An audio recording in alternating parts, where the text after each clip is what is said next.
What's going on, guys? It's your boy Scrub here, back again with another video. Hope you guys are all having an absolutely incredible day. I know I am. If you are, please press the like button, okay? Likes help me get views, and views make me smile, and we all know that you guys are in love with my smile. On a serious note, though, if you could press the like button, I would really appreciate it. It helps the video do better, and I really like when my videos do well. And while we're at it, follow me on Instagram, @Scrubby. Me and Benji have a little bet right now that if I beat him to 100K followers on Instagram, he has to upload every day for a month, and I really want to see that happen because I want my brother to do well on the internet, damn it, okay? So just support my dream becoming his dream. Now, I know most of you guys are American, but for those of you that aren't, there's this holiday coming up called the 4th of July, and we really love the 4th of July. Basically, it's the day that we celebrate breaking away from England, alright? When we said, "Brrrah, England, get your taxes out of here. We go 1776, you guys with some muskets, and you guys are never coming back, alright?" And Americans are very proud of the fact that we fought off England, so we go hard for 4th of July.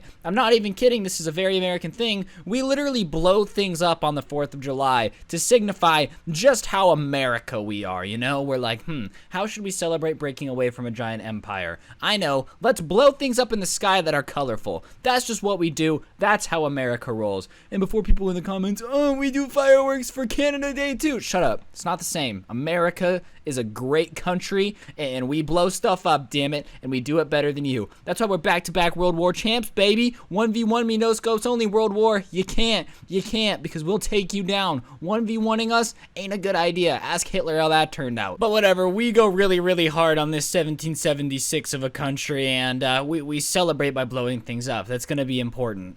And, you know, my neighborhood is pretty tight-knit, I guess. Like, our neighbors and us get along decently well, except for my one crazy neighbor, alright? He's right next door to me, but other than him, the rest of the street gets along pretty well. Everybody has kids, everybody hangs out. And the 4th of July, we have this big block party where we just kind of get together in the street, have a huge water slide. We throw a giant party every 4th of July. It's awesome. However, there's one house that's in charge of fireworks, and they go hard. Like, listen, there's a lot of extreme things about 4th of July in America. I would say my neighbors that are responsible for setting up the fireworks definitely are up there with the craziest family when it comes to firework displays, all right? Like, trust me, if these people were probably are on a watch list for the amount of fireworks they buy every year. I guarantee it, because they go hard in the paint. Kawhi Leonard status hard in the paint. Like, my neighbors spend about $10,000 on fireworks every year. Yeah, that's a lot of fireworks. They go really hard in the paint. And last year, I'm hanging out with their oldest son. We're around the same age. I think he's 2 years older than me, and he says, you know, my dad went really hard this year. And I know if he's telling me that his dad was a little extra, then his dad had to have been really extra, because the entire neighborhood loves their firework display. Like, I'm not even kidding. I think we have people drive in from other neighborhoods just to watch the fireworks that they bought.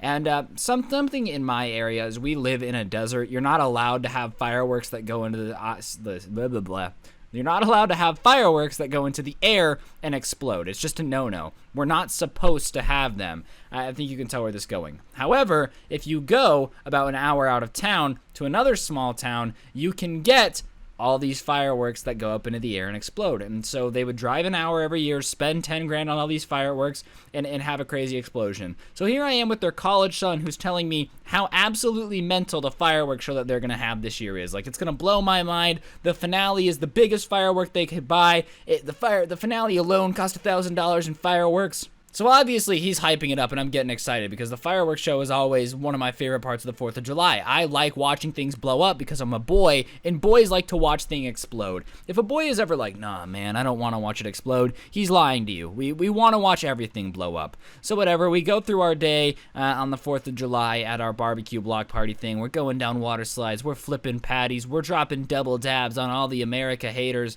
And it starts to get dark. And my friend says, "Hey, you want to come back to the house and help us get the fireworks set up?" And I'm like, "Yeah, sure." So I go over to their house and we're setting it up. And there's these fireworks called mortars, and you have to launch them out of a pipe. It's like a mortar, right? The only problem is they didn't have a pipe to launch it out of. So they're like, "Oh, well, we'll just set them on the ground and they'll shoot up into the air. And I'm like, are you sure that's safe? And they're like, yeah, sure, we've done it before. And I'm like, all right, well, I don't know a lot about fireworks, so that sounds safe to me. I guess lighting fireworks from the ground works. If it's effective, I'm not going to ask questions. I'm not the one spending 10 grand on fireworks every year. I'm not an expert.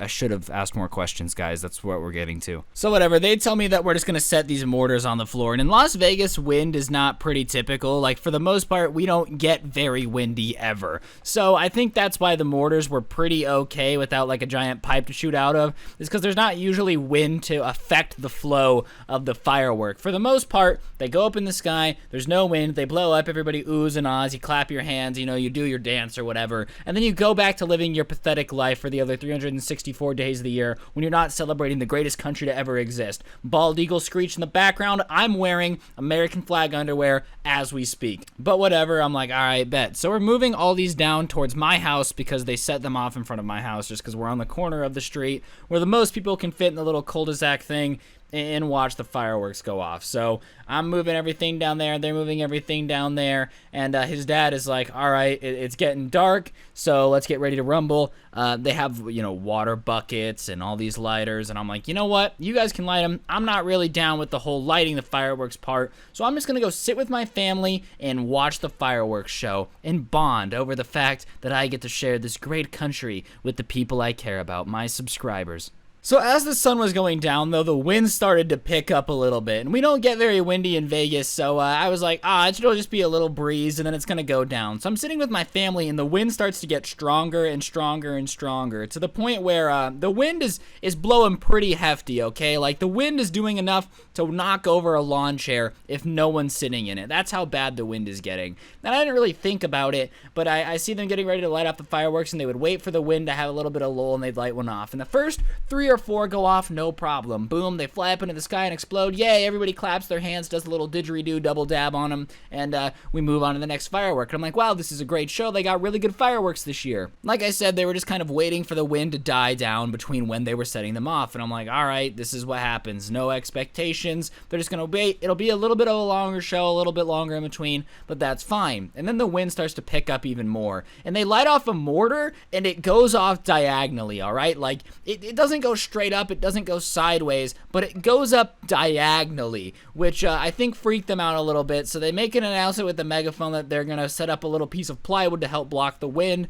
while it goes up in the air. And I'm like, yeah, a piece of plywood will help block the wind. No big deal, you know? So my friend, who is like 2 years older than me, is holding the board of plywood in front of the firework while they set it off and then crouching behind it. And you know, holding plywood near a fire might not be the best idea, but he's doing it, and that's what I was worried about, is the plywood catching on fire that they were using to block the wind. So whatever, the show goes on, and for the most part, there's no other issues. And the last firework they had was this like mortar column thing that was in a cardboard box, and it had like 9 or 10 of them that were gonna boom, boom, boom, boom, boom, boom, boom, boom, boom, boom, and all go off simultaneously or in order.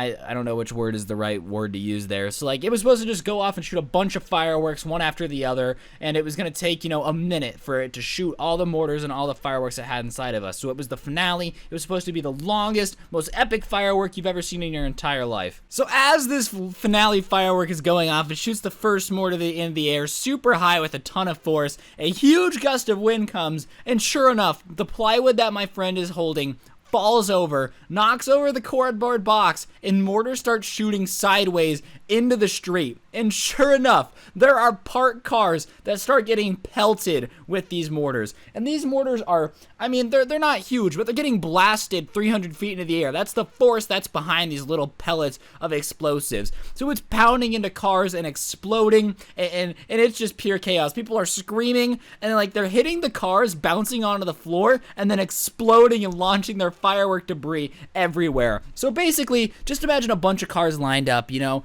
like a NASCAR track. And next thing you know, just fireworks are pelting them from every single direction and exploding and blasting all that explosive residue all over the place. And of course, like, you can't get in front of it and stop it. You can't put it out. Once it's lit, and they can't stand it back up without somebody getting hit in the face. So all these fireworks, we're just having to watch mortar after mortar for about a minute straight, just pound all these parked cars that were across from it. And you can hear it, you know, a window breaks, you hear the you hear like the metal metal going dumph every time it gets hit by one. It's not going to be a pretty sight, obviously. So after about a minute, finally, it shoots its last shot. A beautiful display of like these yellow sparkly lights comes off and hits all these cars. And everybody is sitting there slack-jawed like, oh my god, I can't believe we just witnessed this much damage happen to all these cars on the 4th of July. Now, if you can't tell from the fact that one of my friends spent $10,000 on fireworks, my neighborhood doesn't exactly have cheap cars. Meaning these cars that just had their windows broken, have dents all over them, and were just hit with explosives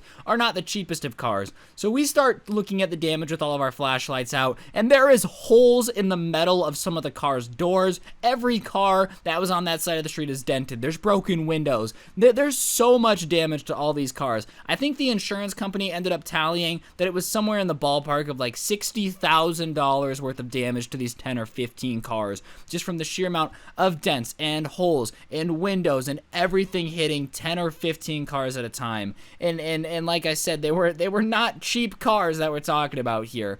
So obviously we're just mortified, and we don't really know what to do. Everybody's kind of like, well, I mean, there's really not that big, like, there's not much you could do in the situation. What are you supposed to do? Stop the wind? Everybody came here to watch the fireworks show. Nobody was really mad, but it was definitely a situation where it just sucked. Like, to see the 4th of July turn into a bunch of beautiful cars getting massacred by fireworks is not something you expect to see on a daily basis. But hey, it makes for a pretty good story, you know? On that note, guys, that's gonna do it for the video. Hopefully you enjoyed. If you did, please press the like button. Let me know in the comment section down below what you thought of the video. If you liked it, if you didn't like it, all that good stuff. I would greatly appreciate it. I hope you guys all have an incredible day. Don't get anyone pregnant, and if you do, make sure you feel the firework. Ha!